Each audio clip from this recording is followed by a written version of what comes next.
Teenage Mutant Ninja Turtles Mutant Mayhem has provided me a wonderful gift, the opportunity to build a complete set of ninja weapons.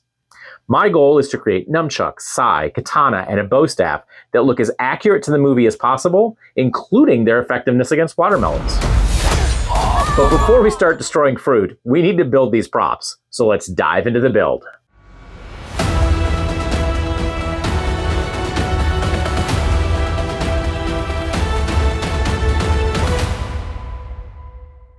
Teenage Mutant Ninja Turtles originated in comic books published in 1984.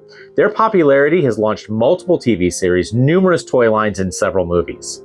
And now, Mutant Mayhem is bringing our favorite Ninja Turtles back to the big screen. This movie's amazing new animation style makes this build both challenging and extremely exciting. For new fans, 4 Turtle brothers make up this ninja team. They include Leonardo, who uses 2 katana swords, Raphael, who uses 2 parrying weapons called sai, Michelangelo, who uses 2 pairs of nunchucks, and Donatello, who uses a bow staff. Since most of these weapons are used in pairs, and we want to test them out on live targets, we need to make multiple copies of each. To do that, I'll start by hand carving master copies of these weapons, which we will then scan, make 3D models, and then print those out so we can assemble and paint several copies of each weapon. Let's take a deeper dive into how these were made. The teaser trailer offered a very good look at each of the characters' weapons. As always, I print out enlarged screenshots to provide references for my build, and if I can get those nearly 1-to-1 scale, it makes crafting the pieces even easier. For all but the staff, I decided to use pink insulation foam to craft the main parts of the weapons. This material is rigid enough to hold its shape, but extremely easy to cut in sand. It's far too brittle to use for our final material, but it will work great to get us awesome 3D scans that we can use to build our final models. We'll start with the nunchuck fabrication.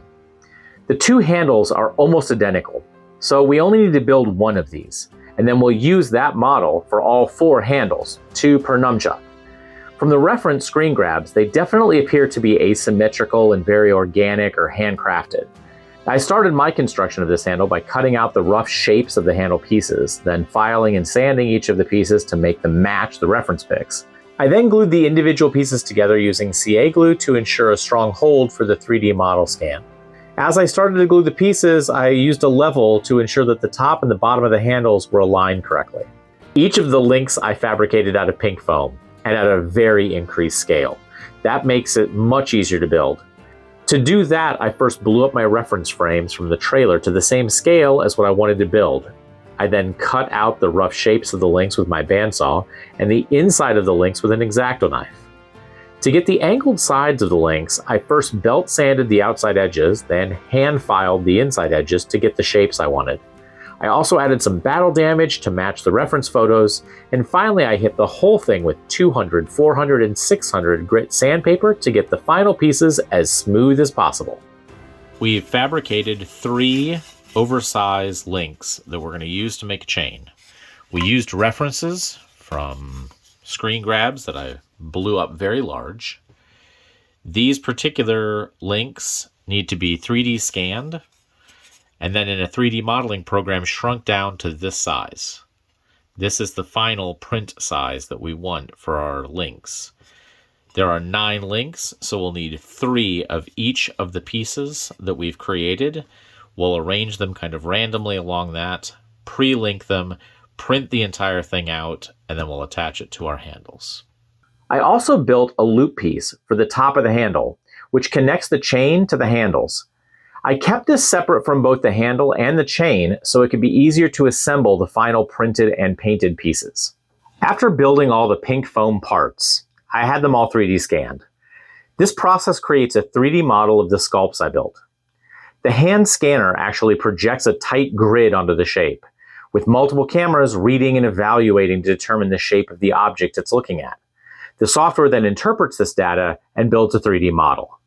After we have the 3D scans, we have a bit of modeling work to do. First, we bring the high-res 3D models into a free program called Mesh Mixer.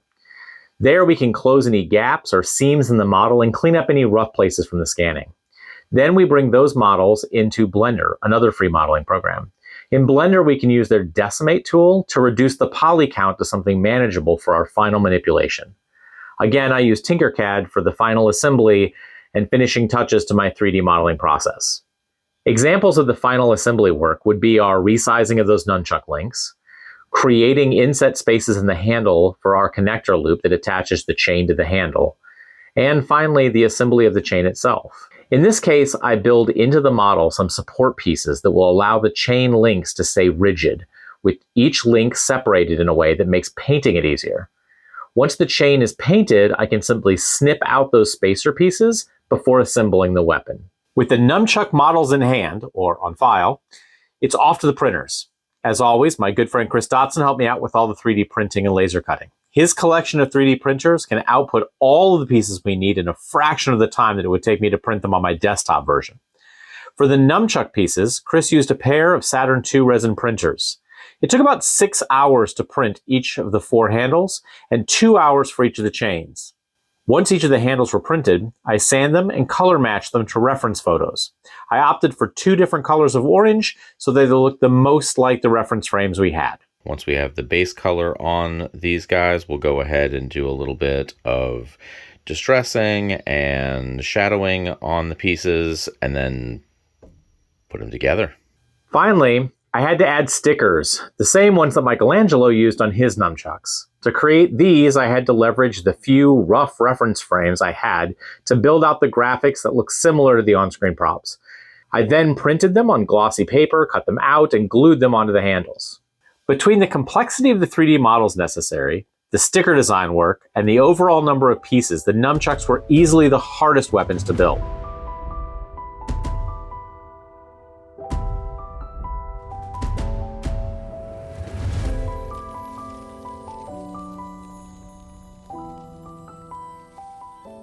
Next up is the sai. These are an artistic version of the famous parrying weapon that have a very distinct main blade in addition to its 2 prongs. In martial combat, the design of this weapon allows it to block and capture an opponent's weapon. Beyond the blade, I have another handle to build too. Both the blade and the handle are all crafted out of a block of pink insulation foam. The same plan is to scan these and make 3D models out of my master copy. For the blade itself, this took a lot of sanding to get it into the organic shape of the blades and the prongs. Again, I alternated between a belt sander and a hand file to find the final shape. Then I sanded all the surfaces again with 200, 400, and 600 grit paper to ensure the smoothest possible surface. Once I got past the cartoonish proportions of the blade and the handle together, it was off to 3D scan and model the blades before painting them. For the side blades, we used a Neptune Max printer. This is a filament printer, and we opted to use PETG filament on these pieces. This was the longest print at 8 hours per blade. In order to get a high gloss chrome finish on pieces like the chain and the blades, we're going to start by smoothing the model, sanding it and priming it until you've got a decent shape with smooth sides. And then we're going to paint that a gloss black. And this is what we will go ahead and paint our final chrome paint onto. After the pieces were printed, I primed and painted them. To give them more stability, I added a metal rod through the center of the blade and the handle. This will keep the pieces together, but it'll also give the final piece a nice weighty feel.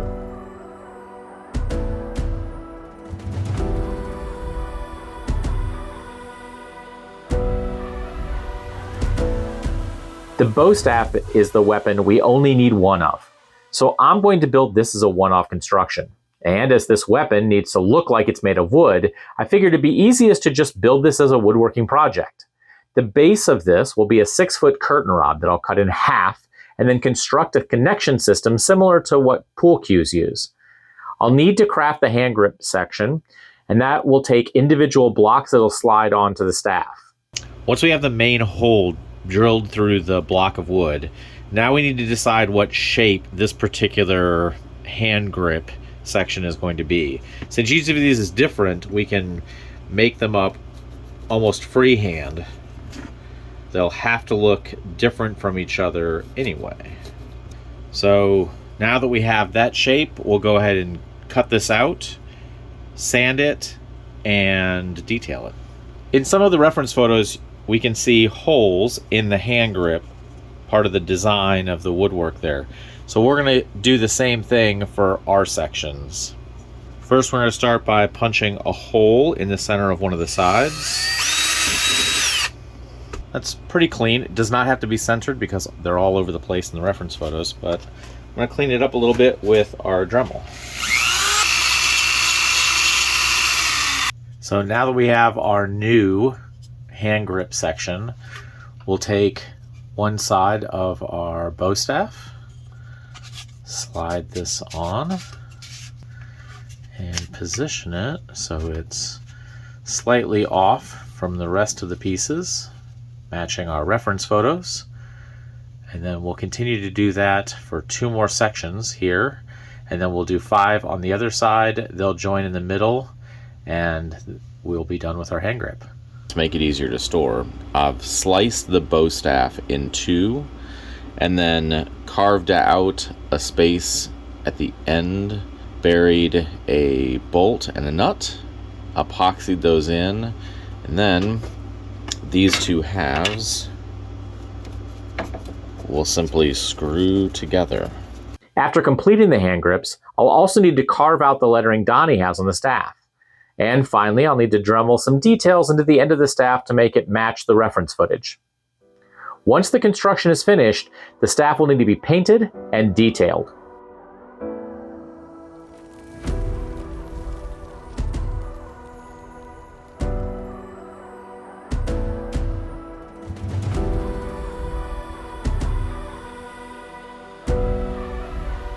Finally, we move on to the katana. With 2 different base materials being used, I started with the 3D printed handles. I modeled these just like I did the nunchuck handles. I also crafted 2 katana guards, which Leo had etched with the words rules and consequences. After scanning and printing these pieces, I painted them, matching the reference footage, and detailed both the guard and the handles. For the guards, I spent some extra time doing a little metallic paint on the edges to make them look like the paint is chipped. For the katana blades, I tested both oak and poplar wood. Oak is a harder wood, but poplar is easier to sand smooth for props.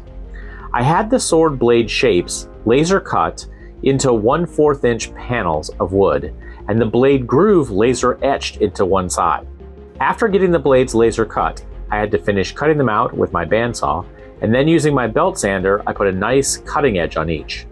Finally, I sanded all the surfaces with multiple grit sandpaper to get a very smooth surface to paint. With all of my props, I start the paint process with a good filler primer.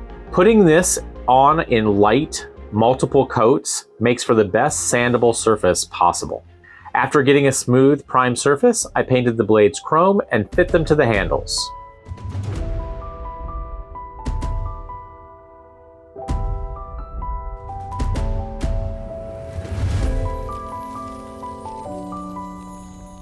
Now that we have these created, we have another important task: field test the weapons. Since our entire Regal marketing department is looking forward to seeing these weapons in action, I took the katana swords and a bunch of watermelon to work with me to test them out together.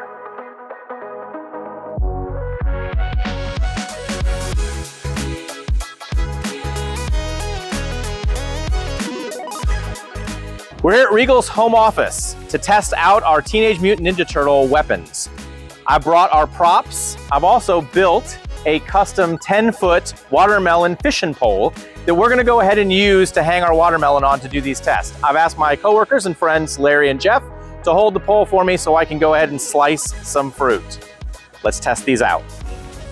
All right, guys got it? Lift it up just a bit.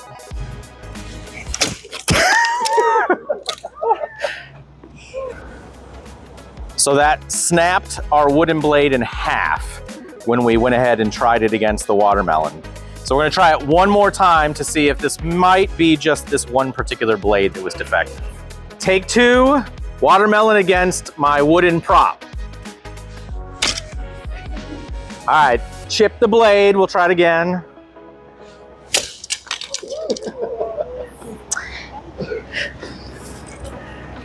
I would say that the wooden blade does not work to cut the watermelon.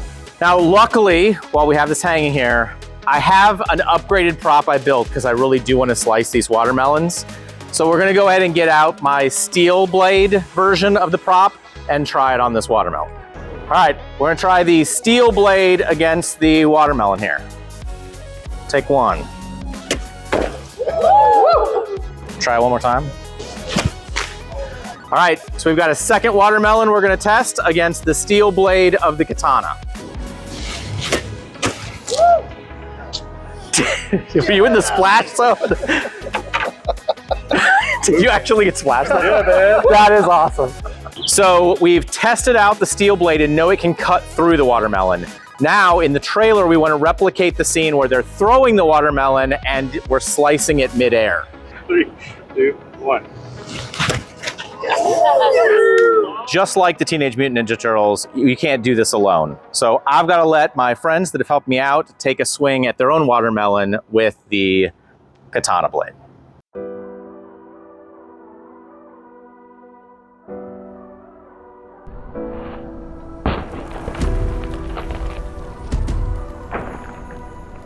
What a fun build. My inner 13-year-old is absolutely thrilled with getting to build, test, and share these movie props with fans. Make sure that you gather your brother at arms and catch Teenage Mutant Ninja Turtles Mutant Mayhem at Regal Theaters August 2nd.